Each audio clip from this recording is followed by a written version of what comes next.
8th standard చదువుతుంది. నేను చిన్నప్పుడు ఉండే అప్పుడు వాతావరణం, స్కూల్ ఎన్విరాన్మెంట్ ఇప్పటికీ చాలా డిఫరెంట్, చాలా చేంజెస్ వచ్చాయి. సో కంపేర్ టు ప్రైవేట్ స్కూల్స్లోనే ఇన్ని ఫెసిలిటీస్ ఉండట్లేదు. సో చాలా హ్యాపీగా ఉంది పాప ఇక్కడ ఈ స్కూల్లో చదువుతున్నందుకు. ఎక్కడా లేనటువంటి ఫెసిలిటీస్ కానీ, ఇక్కడ ఉన్న ఫ్యాకల్టీ మెంబర్స్ కానీ ఎక్సలెంట్గా టీచింగ్ విషయంలో కానీ, పిల్లల తాలూకా కేరింగ్ విషయంలో కానీ చాలా అప్రిషియేట్ చేయాల్సిన విషయం ఇది మాత్రం. సో ఇప్పుడు ఇందాక ఒక పేరెంట్ అడిగారు, ప్రతిదీ కూడా ఏది ఇవ్వాలన్నా కూడా స్కూల్లో ఏవైతే స్టడీకి సంబంధించిన ఏ బుక్స్ అయినా ఏవైనా కూడా నోట్స్ రాయాలన్నా ఫోన్స్లో, మొబైల్స్లో పంపిస్తున్నారని. సో మొబైల్స్లో పంపిస్తారు, ఫోన్ చూడకుండా ఈ రోజులో ప్రతి ఒక్క మనము చూస్తాం, పిల్లలు చూస్తున్నాం.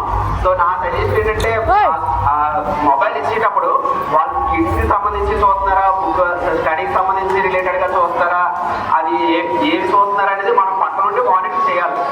సో ఇప్పుడు ఇక్కడ టీచర్స్కి ఎంతైతే బాధ్యత ఉంటుందో పేరెంట్ కూడా అంతే బాధ్యత ఉంటుంది. సో వాళ్ళు ఇక్కడ ఏవైతే ఇన్స్ట్రక్షన్స్ ఇచ్చి పంపిస్తున్నారో అవి అక్కడ ఇంటి దగ్గర మనం ఫాలో అయ్యేటట్టు మనం జాగ్రత్తగా మనం చూసుకోవాల్సిన బాధ్యత మనది. ఓకేనండి. సో మొబైల్ మనం గ్రాడ్యువల్గా అది మనం తగ్గించగలిగేటట్టు మనం చూడాలి. మనం ఏదైతే ఆచరిస్తూ ఉంటామో మన పిల్లలు కూడా అదే ఆచరిస్తూ ఉంటారు. సో ఫస్ట్ మనం కంట్రోల్ చేసుకొని, ఓకే మనం ఏదైనా ఒక వీడియో చూస్తున్నాం అనుకోండి, ఏదైనా ఒక సాంగ్ చూసేటప్పుడు ఆ సాంగ్ పక్కన పిల్లాడు ఉన్నాడా ఉంటే ఆడు కూడా అదే చూస్తాడు. మనం ఏం చేస్తే అదే చేస్తాడు. ఇప్పుడు ఇంట్లో చిన్న పాప ఉంది, వాళ్ళకి ఏం చేస్తే అదే చేస్తుంది పాప.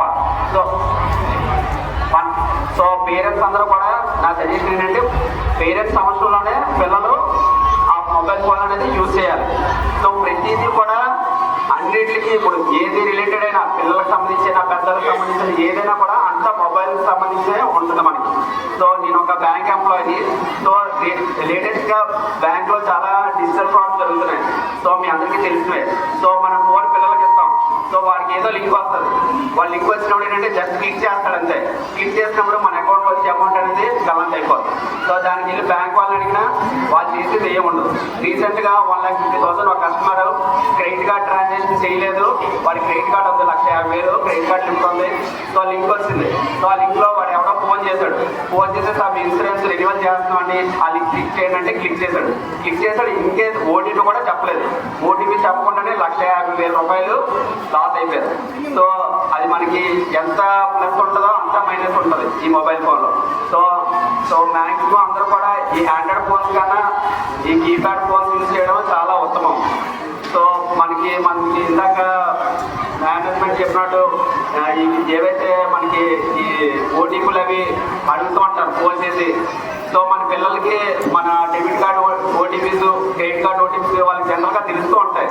సో ఎవరొకరు ఏదో సందర్భంలో అడిగితే వాళ్ళు చెప్పేస్తారు. సో నాన్నగారు అక్కడ ఉన్నారా, ఆ ఓటీపీ మర్చిపోయినట్టు మీకు తెలుసు కదా చెప్పు అంటారు. సో చెప్తే ఆ అమౌంట్ అనేది ట్రాన్స్ఫర్ అయిపోతుంది ఆటోమేటిక్గా. సో ఓకేనండి. సో అది నా సజెషన్. ఇంకా అంటే ఇప్పుడు ఎక్కువ స్ట్రెంత్ అయిపోయారు స్టూడెంట్స్. సో ఫ్యాకల్టీ తక్కువ మంది ఉండటం జరుగుతుంది. సో నా సజెషన్ ఏంటంటే మార్నింగ్ నుంచి ఈవినింగ్ వరకు ఏవైతే పీరియడ్స్ ఉన్నాయో సో ఆ పీరియడ్స్లో సబ్జెక్ట్ వైజ్గా సబ్జెక్ట్ అయిపోయిన తర్వాత వాళ్ళకి ఈవినింగ్ ఏదైతే సపోజ్ బై హార్ట్ చేయాలంటే బై హార్ట్, లేదంటే ఏదైనా రేపు ఎగ్జామ్ ఉన్నదంటే ఎగ్జామ్. సో అది నోట్స్లో ఆ నోట్స్ కిందన ఆ స్టూడెంట్స్ చేత మీరు రాయించగలిగితే ఇంటికి వచ్చిన తర్వాత మేము రిఫర్ చేసి సో వాళ్ళ చేత ప్రిపేర్ చేయించడానికి అవకాశం ఉంటుంది. సో అలాగే ఇప్పుడు మనకి సబ్జెక్ట్ బుకిష్ నాలెడ్జ్ కాకుండా జనరల్ నాలెడ్జ్ కూడా ప్రతి పిల్లలకి ఉండాలి. సో అది మీకు వీక్లీ వన్స్ కానీ 2 వారాలకు ఒకసారి కానీ ఏదైనా జనరల్ టాపిక్ అంటే రోడ్డు మార్గంగా మనం ఎలా నడాలి, ట్రాఫిక్ రూల్స్ ఎలా ఫాలో అవ్వాలి, ఇప్పుడు బాయ్స్కి గర్ల్స్కి గుడ్ టచ్ బ్యాడ్ టచ్ అవి చెప్తూ ఉంటాం జనరల్గా. అవి రెగ్యులర్గా అది ఒకసారి ఏదో సంవత్సరానికి ఒకసారి చెప్పుకోలేవి కాకుండా ఎవ్రీ వీక్ ఏదో ఒక జనరల్ టాపిక్ తీసుకొని దానికోసం పెద్దవాళ్ళతో ఎలా బిహేవ్ చేయాలి, ఎలాంటి డ్రెస్సింగ్ మనం యూజ్ చేయాలి, మొబైల్స్లో ఇటువంటి మనం చూడాలి, ఎవరితో ఎలా మాట్లాడాలి, ఎవరితో ఎలా బిహేవ్ చేయాలి, ఏదో ఒక జనరల్ టాపిక్ వీక్లీ వన్స్ కానీ 2 వారాలకు ఒకసారి కానీ ఏదో ఒక 1 పీరియడ్ మార్నింగ్ పీరియడ్ కానీ ఈవినింగ్ పీరియడ్ కానీ ఏదో ఒక 1 పీరియడ్ తీసుకొని వాళ్ళకి చెప్పగలిగితే అంటే ఇంటి దగ్గర పేరెంట్స్ చెప్పేది కన్నా ఫ్యాకల్టీ టీచర్స్ చెప్పేది ఎంత ఎఫెక్టివ్గా ఉంటుంది చిల్డ్రన్స్కి. సో అదొక నా చిన్న సజెషన్ అండి. థ్యాంక్ యూ సో మచ్ అండి.